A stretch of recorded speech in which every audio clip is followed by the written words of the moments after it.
Okay. Hello and welcome to Paradigm Playbook. I'm Steve Cook. I'm alongside my good friend John Deary. This is actually a John Deary Take Two podcast. We did this once before, and the technical expertise that is not me flubbed it up, and we never caught the recording right. So we're going to do it all over again, but it was fun before. It'll be twice as much fun this time. Absolutely will be. Thanks. So I just want a real brief introduction, and then I'll let you introduce yourself. So John and I have worked side by side for many years together for the same company, for opposite companies, for supporting companies. So we go back probably 40 years. I don't know, a lot of years. And but we've been in the same children's activity industry for a long time. And earlier in the week, I reviewed the book Good to Great by Jim Collins. And in the book, there's a chapter 5 is called the Hedgehog Concept. And the Hedgehog Concept is referring to pivots and changes that you make in business. And basically, it comes off of a parable about a hedgehog that's in a race with rabbits. And the hedgehog's whole program is to stop, gather up, and just sit still and let the noise pass him by, and then decide which way to go. So it's a concept that you can apply to business. Jim does a great job of doing that. So he talks about, and I'll review it. He talks about 3 circles of influence about decisions you make. One is, what are you deeply passionate about, which John and I both started in gymnastics, and there's obviously a passion there. The second is, what can you be the best in the world at? And that's not everything, although we think it may be. And then the last is, what drives your economic engine? So if it's going to be a business, you look for the intersection of those 3 circles. And that is, that's the Venn diagram that tells you where you should concentrate your next pivot. So John's been through many of those. So before we go any deeper into this, John, you want to give the introduction that you like better than my introduction of "you're just a friend of mine." Well, you're a friend of yours is a pretty good introduction, Steve. You're an amazing guy, and our friendship does go back more than 40 years. And to be honest, you were actually my um, my second boss. I did work for a small gymnastics distributor in Connecticut, and then you hired me away from that particular position. But you're really my first boss who gave me mentorship and educated me in sales, of course, but sales of gymnastics equipment. And you did have the same passion that I had for the sport of gymnastics and growing it. And so it's been a fun ride knowing you. And my start, of course, was in gymnastics. I was a collegiate athlete, and that drove the passion right through to the end of my gymnastics career to be on the industry side of the sport, or be in the sport in some fashion. I didn't desire to coach, didn't fall in love with coaching. My family is very entrepreneurial. All of my brothers and sisters and my parents are business people. So I was destined to be in that business. And why would I run away from a sport that I had a great passion for and a super understanding of? So diving in as a sales rep back in the late 70s, early 80s, selling gymnastics equipment has driven my career all the way through till today. So, and it's amazing, the story. And my relation to the hedgehog concept is, I remember running, and we ran hard and heavy. We did a lot for fun, and we sold hard, we played hard. We did a lot of it together. And there was a point in there where I looked at the progress John was making, and for our company, I knew I couldn't quite keep up with what John was doing. So that was my chance to hedgehog, kind of, and let John run on beyond me. And John started launching his own businesses beyond then. And he'll tell us about some of those. But sometimes the best to protect relationships is to make sure you're not holding anybody back. And at that point, my partner, Steve Cass, which many of you may know, John and I, the 3 of us worked together for a long time. We had other reps in the business, but it was basically the 3 of us. And we saw John's potential as an entrepreneur, as a self-starter, as a solopreneur. And he just took over. And, we were justified pretty quickly in our understanding of what John could do. And for those who don't know, John's modestly saying he's in the gymnastic business, but he is one of the largest, maybe the largest gymnastics equipment distributor in the United States, and one of the largest in terms of all the accessories, everything that goes along with gymnastics, and shares my passion for that. And people have heard me say, John, the world's a better place if every kid experiences a little bit of gymnastics. And John is a believer like me, and that a rising tide lifts all ships. So we're all about growing the sport. So anyway, so that's my little rant. So let's dig into a pivot that you can remember that you were nervous about, but you said, let's give this a shot. It can be Well, old or new. yeah, the first pivot was when we broke up the rep agency. So Steve and I worked together for J.R. Stevens, which was a rep agency, and we were representing a number of different manufacturers, mostly in the sports world.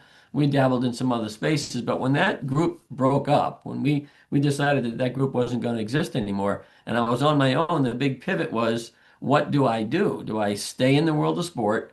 Or do I have the easy pivot to jump on board with my family's company, which I did. I purchased my dad's company at that point, and started to dive into the retail business. It was a convenience chain of convenience stores, and I dove into that business. And it wasn't more than 9 months later when I had received my 50th phone call from someone in the gymnastics world saying, "Where the heck are you? I need you for this project. I need you to help me with opening my new gym. I need you to help me with fixing something in the gymnastics space."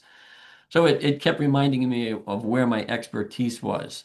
So that pivot was a tricky one, and scary, of course, because it's a whole new venture. But it opened my eyes to the fact that I can also start my own distribution company. And so we did. We started Deary's Gymnastics Supply in 1993 and started selling for all the top vendors of gymnastics equipment, including the biggest AAI. And we have built that company over the last 32 years, into the largest distributor of gymnastics equipment. I'm very proud of it. I have a team of 40 that work very hard at servicing our customers and taking care of everything we do in the gymnastics space. Yeah, so I will go first in some pivots that don't turn out so well. So Mhm. over the years, I was always a bit conflicted. Was my passion more for selling or for the product? And sometimes I got that confused. And we took on some products that seemed smart at the time. Maybe they were or not. And John, I can't remember with all of these if you were with us or this was at the breakup time, but we took on selling scooters and cell phones, and we had numerous apparel lines. So we got, I know John was with us when we took on a shoe line that wasn't introduced to the East Coast yet. Now it's a widely popular brand, Vans footwear. Yeah. We introduced that to the East Coast, and John went crazy. John kind of captured the spirit of New York City with Vans footwear. When I think about it, John, and part of things that don't go right is we built that up. We did really great. And, then they went bankrupt and we got paid 10 cents on the dollar on our commission. So it didn't. So maybe I should have hedgehogged a little bit on that one. I don't know. I'll tell you what, the Vans experience was an amazing one for me. I was living in New Haven, traveling into New York City, and I was learning about dealing with big business and the big box store. And that was an eye opener for me and a super great education for my next steps. You really had to learn how to sell and sell differently to a big box buyer than you're selling directly to a small store owner. And that was very exciting and new. So it was great education. And being in New York, it's the epicenter of retail at the time. It was super exciting and always some activity going on. So also a pivot at that point. And then you talk about getting out of your lane, getting out of your lane with cell phones and scooters and even your own footwear line. Although we were selling footwear, those were some big out of our lane spaces that we learned some lessons and we took our hits, of course. Yeah, Yeah. so what John's referring to is we developed our own line of sneakers, you know, in the fashion footwear space, but a kind of a takeoff of the Chuck Taylor high top sneakers, and we called it rat shoes, and it was geared to sell to gym rats. And it's a perfect idea, right, John? Yeah, it was a perfect idea. Need a lot of funding to make it work. It was a great shoe. It was cute, fun. People loved it. You had to fund a lot of money to make that happen. Yeah, and I think in the end we sold like all but about six pair of, we were bringing in a container load of sneakers, which was, a big step for us. And we sold all but a couple pair and pretty much, got our money back. That's all I can say for that one. But Right. okay, so now let's talk about a better pivot, something that you really thought about and has worked out extremely well. And I can think of a couple, but I'll let you pick one first. Well, the biggest one, of course, today is the Ninja Warrior world. We've made a major pivot with our corporation. We, for the first time, have started manufacturing, and this happened about 7 years ago. And it kind of dropped in my lap. It wasn't something that I was planning. The amount of manufacturing that we were doing in our facility was basically gymnastic spring floors and protective padding, and that's a little bit of carpentry and upholstery, and it's very basic, very light manufacturing, and quite simple, not very difficult stuff, and I could do it with just two or three people successfully. Well, here comes Ninja Warrior, and the sport is exploding like crazy. The TV show is super popular, and in comes the superstar on the TV show and his business partner, and they drop in front of me some products that they want us to build. And I have really no capability to do so. I don't have a machine shop. I don't have welders and painters, and I basically have a tiny little carpentry shop, and I only have about 10,000 square feet. But like anybody who's not very smart in the moment, I said, yes, let's give it a shot. We'll try to build this for you. And not more than 6 months later, we are involved with the National Ninja League in supporting their world championship was going to happen in about 9 months. So from zero to 1 year later, I'm producing 6 or 8 truckloads of steel, protective padding, mats, obstacles coming out of nowhere because all the ideas for the obstacles were all brand new. Everything was just dropping on us, and somehow we pulled it off and got ready for the first World Championships 6 years ago. This year, we just supported the fifth year, or the sixth year, which is the 10th anniversary of the WNL's World Championships. But because of our sponsorship and our partnership with that league, we were able to bring that league to a whole nother level and take it out of somebody's gym and put it into a convention center arena type competition, and take the competitions from 500 and 600 athletes to 2,000 athletes competing in a weekend, turning it into a real, true world event with a real experience for those athletes. And we're very proud of it. But it was a major pivot for our company, huge pivot for me in education, because I'm not a manufacturing guy. I'm not an engineer. I'm a sales guy. Well, it's interesting in that, the pivots like that. So you're moving into one, you have to answer a need, but then they're also asking you to be an innovator because a lot of what you make today wasn't ever seen before. And in Very that true. sport, it can't be just copy whatever. It's not like just making a 6x12 mat and some of the things we've done in the past.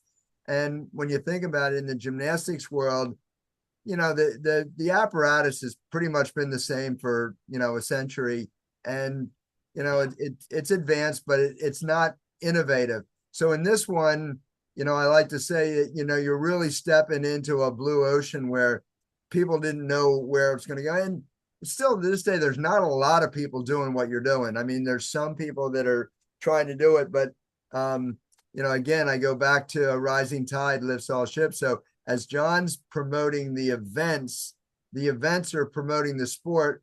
The sport is growing new businesses, and new businesses provides business for DGS Ninja. So it ties together, but you have to be thinking big. So sometimes, and maybe there you didn't have the hedgehog moment where you could stop, regroup, and think, because it was just you had to react. But it certainly appears to have worked out really well. One of the interesting things, John, about pivots is that a pivot like that you made without first considering space. And I'm talking about physical space and mental space, time space, personnel space. You didn't, yeah, I'm assuming at the time, you didn't have the resources to do this. I did not. It was amazing how we pulled it off and how we pulled a group of people together to make it happen. I had 20,000 square feet available. I had half of it rented to a tenant. So the first year we did everything in that first 10,000 square feet, and we did everything with manual labor. I had hand drilling all the steel. I didn't have, CNC routers to cut the wood. I didn't have computerized cutters for the steel. We did everything by hand, and we worked 2 and 3 shifts. I personally worked third shift for 3 months leading into the World Championship to get the products finished in time. We were hand spray painting all the steel. Today, of course, we have all the equipment needed. We've invested heavily. We've taken the tenant to the new building that we built for them on our property and then moved into the 20,000 total square foot space, built a complete machine shop where we can do all the necessary metal work that we have to do. And we've been successfully growing our Ninja product line, and supporting the Ninja industry. We're very proud of what we're doing for the Ninja Warrior, the competitive world of Ninja Warrior. We believe the brand DGS Ninja is the brand in the competitive world of Ninja, and we continue to prop it up as such. And the other thing, to be clear, John, you didn't back off gymnastics at all during this whole time. Oh God, no, the gymnastics industry is still driving our company. It's 70% of our gross revenue. About 30% of our revenue today is in manufactured product, which is mostly Ninja, although we still do manufacture some products in the gymnastics space. But our gymnastics industry is growing. The gymnastics industry is growing at a nice pace, and we're following that pace quite well. I have a fabulous team of people who sell and service and take care of our gymnastics community, and the Ninja world has embraced it. A high number now of gymnastics schools are implanting a Ninja program, whether it's competitive Ninja or baby Ninja. It's there in their gyms because it marries perfectly with the gymnastics community, and it's a great revenue source. Yeah, and I have this discussion with all of my clients.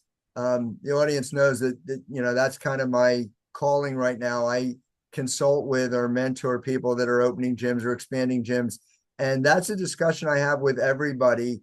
And one of the passions that John and I have in common is men's gymnastics, and men's gymnastics is notably struggling now. Collegiate men's gymnastics is at an all-time low. We both came through that world.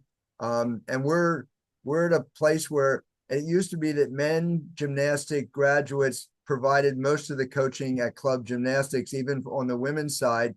And now we don't have those people. So we have to get boys into the gym, and Ninja solves that. So it's not like the two are unrelated. The two fit together really, really well, I think. They do, and I can tell you from experience that the gymnastics coaches all can teach Ninja. They might be nervous initially, but once they dive in and they learn how like gymnastics training it is, they dive in and have a blast with it. It is relaxed, it's fun. Coaches can enjoy it as well as the athletes, and um, all ages and genders can do Ninja at some level.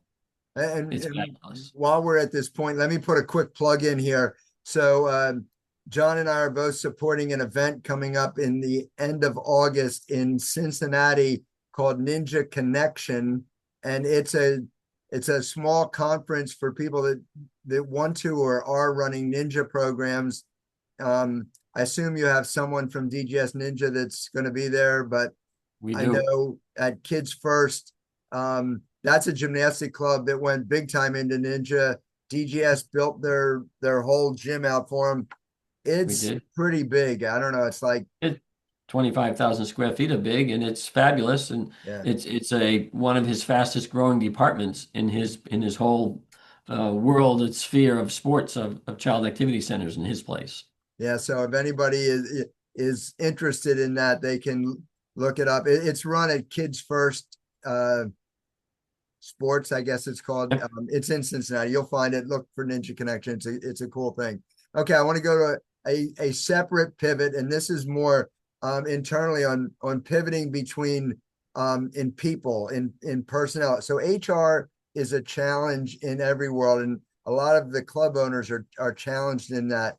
And I guess the question is, do you hire for skills or do you hire for character and train skills, or how do you build a team? Well, it's actually quite an easy question to answer if I can break it into pieces. Okay. When we're talking manufacturing, you have to have the skill. I can't really train welding. I can't train CAD work. I need them to come with that skill. So you're hiring the skill and then hope that the character comes with it. But in your interview process, you're going to look for both. We want a culture here that's team oriented. We're very team oriented in our process and in our process flow, production flow, I should say. Everybody's involved. All decisions are made by groups. I do have obviously a production manager who handles all that, but it is very much team-oriented thinking and acting here. So we want that to be part of our hire process when we talk to someone new. But if I'm hiring a welder, we got to test their skill in welding and make sure that they're building welds that aren't going to hurt somebody by one breaking, so to speak. Same on the carpentry side. You got to come here and not cut your fingers off when you're using chop saws and the CNC routers in our space. So we hire the skill in manufacturing, but when it comes to forward-facing people who are in front of our customers, we look for a couple of really important things that we think have been helpful in us being successful, and it's the passion for what they're doing. If you're hiring someone who doesn't have a passion for the sport that they're involved with, or the activity, or what they're selling, even the product line, they're no good to the company. They're not going to be an asset. You need to have a passion for building what you're talking about and believe what you're saying all the time. So we look for that all the time. Yeah, I mean, there's a common misconception that the primary um, request by employees is money. And in all the surveys, and Daniel Pink wrote a great book about it and talks about it all the time. The three things that employees look for are autonomy, mastery, and purpose. And they want to have control of their time a little bit. They want to get better at what they're doing. And there has to be a purpose connected to it. So in the gymnastics business and in the swim school business, so I do a lot of work in the swim school business. And the people that are running swim schools are passionate about saving lives. And those of us that aren't in that business don't think about it that often. But it's same is true about gymnastics. So if you're selling gymnastics equipment, you have to follow it through and think all the way through to, I'm doing this so the gym club is developing better people, not better gymnasts, better people. And that's what gymnastics does. So yeah, I think getting great people is just critical. Absolutely. We spend a lot of time, extra time hiring. We do fire slow. We let people go slowly. We want to give everybody a shot and train like hell to make it work. We want to be compassionate with our people. They're a part of our team, so it becomes team effort. If they're struggling, we do our best to get them up to par. So we hire slow and we fire slow. And okay, so one last pivot, and I always go a little bit longer than I intend to, but I appreciate your time, John. So one last pivot, and that's you've done a great job of staying like one step ahead of your employees in terms of wherewithal, business understanding, and all that. It's something I struggled with early. I tried to hire great people like John, and all of a sudden, I found him nipping at my heels and having trouble staying ahead. How do you work on your personal development I know you have to put something into that as well. Well, one of the things I do, Steve, is I step outside the box. I'm a member of the USA Gymnastics Foundation Board. I happen to be chair this year, and I'll be chair for the next couple of years. And I've been on the board of directors of NAMI, which is the National Association of Mental Illness, for many, many years. And I've also sat on other boards and done other activities outside of the realm of my business. The USA Gymnastics Foundation, of course, is part of USA Gymnastics, and it drives me to another level of organization, takes me out of my comfort zone of what am I doing, running a board of directors meeting with some highly intelligent people, way smarter than me, coming from a whole different C-suite type mentality, people in the room. That takes a different type of thinking for me, and it really it's giving me a whole new education every time I get to do it, and we're doing it often. So those kinds of things have forced me to learn new ways to handle people, to also understand people, and use them to the better of your organization. So I feel like stepping out of your box and out of your comfort zone is the best way to advance whatever you're doing, including your personal life. I was just listening to one of my go-to short podcasts is Darren Hardy, and he does a 2-minute thing every more 5-minute thing. And he was talking about the key leaders in today's world are the ones that are the best listeners and then know what to allow and what not to. It's no longer the top-down direction, do this. So it's, all of your welders know more about welding than you do. So you have to just figure out who to listen to and who to trust. And it's the same thing with a board of directors. You're gathering all those smart people, and your job isn't to tell them what to do. It's to listen and see who, and how we put these people together. And, John, it's not that much different in big business like that than in a small business. So if you're running a gym club and you've got a staff of 10, you need to be able to listen to those and, allow them to be who they're going to be and let them grow your business. Just have to stay smart enough to understand it along the way. So Very true. Very true. You yeah, have to let the leaders rise. You got to I let think the leaders come to the top. Yeah. there's there was another book, I forget, a great admiral in the Navy wrote a book called, It's Your Ship, and it's your ship doesn't mean you're driving. So there's a lot of things to it. So, John, we're running out of time again. I really appreciate your time. And I always say this, but we'll have to do this again. I'm looking forward to seeing John at USA Gymnastics National Congress in New Orleans in 2 or 3 weeks. It's coming up close. And then I'm going to be at Ninja Connection and US Swim School. So I'm about to hit my busy time. So, John, if someone wants to reach out and find out more about you or your various companies, what's the best connection for you? Yeah, it's easy. You can my info at gymsupply.com will find me. My staff knows how to put that in front of me. Also, gymsupply.com is our website. You'll find everything we do there, all the information needed. Of course, our products are displayed out there. We also, you'll find us sponsoring other activities. You'll see us obviously sponsoring in the Ninja World. You'll see us sponsoring the leagues, but we're also sponsoring your signature workshop, which is happening in December. Very excited about being part of that. Education for club owners in the child activity centers is critical to success, and we need to keep pushing it out there. So thanks for doing that, Steve. We're happy to sponsor it. Yeah, well, we appreciate your support, and our goal there is to push the business side of it. So, concentrating for an hour on P&Ls and profit and loss statements and all that isn't always your first choice, but it's amazing over the years how my passion for sports has developed a passion for business. And I love the fact that I spend every day helping people grow business, grow kids, and make better people. So, John, I appreciate all your work, everything you've done all these years. And I look forward to connecting with you real soon. So Very good. thank you very much. You're welcome. Have a great one, Steve. Bye. See you.